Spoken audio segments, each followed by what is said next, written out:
Hey, church family, we are excited that this Sunday we as a church get to come together again at one service. Now, we understand that a lot of families still aren't quite ready to come to church yet, and that is just fine. So, we just wanted to let you know we're going to continue live stream, and probably indefinitely, honestly, but at least through this extended COVID season, we're going to continue live streaming our services.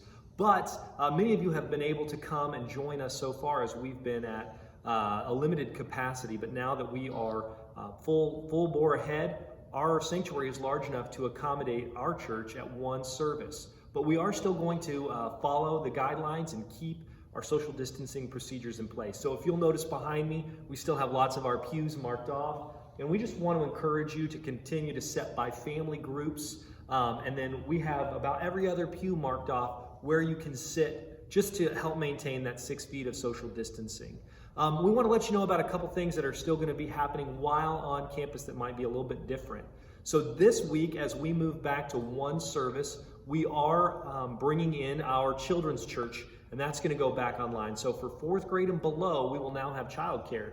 Now, when we're back to our normal services in August, we'll go back to our old schedule. But for now, children's church is going to meet the entire time. So parents, before you come into the sanctuary, you can check your children in to the children's auditorium upstairs for your elementary kids, and then your pre-K kids, in order to make sure we had our proper square footage at the 50% capacity. Our pre-K kids are going to be in one of our larger rooms upstairs, room 203. So pre-K parents, do us a favor, please have your kids go to the restroom before they come.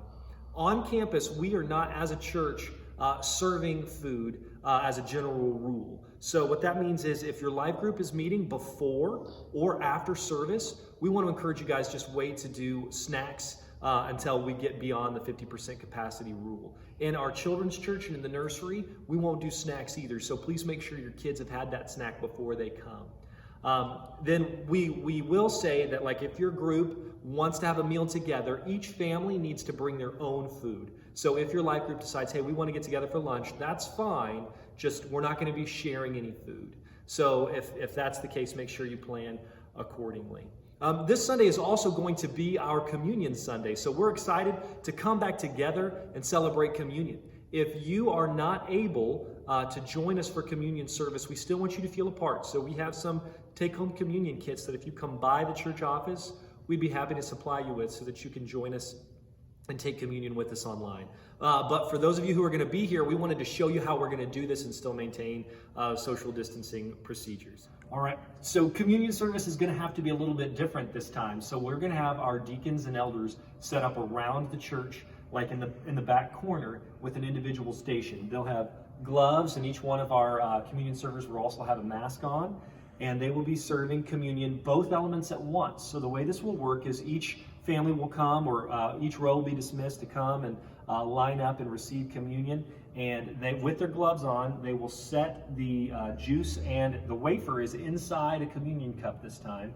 And you will take both the wafer and the juice back to your seat, and you will wait, and we will all take it together when you're back at your seat. But rather than passing the plate or having people put their hands inside the wafers, we're going to do it this way this time. So it'll be a little bit different for us, but I'm excited about that. This will be at the end of our service. So once we've had the opportunity to enjoy communion together, there'll be a few more minutes where we can visit and talk to each other at the end of service. We want to encourage you guys, limit visiting in the lobby. It's a closer space. So we want to encourage that visiting to happen here in the sanctuary, around the pews where we're already spaced out, or even out in the parking lot after church. So don't forget that this Sunday and through the end of July, we're going to be meeting at 9:40 instead of 10:40. So that way life groups can meet before or after as they need to. So don't forget, we'll have worship service at 9:40. We look forward to seeing those of you who can make it this week.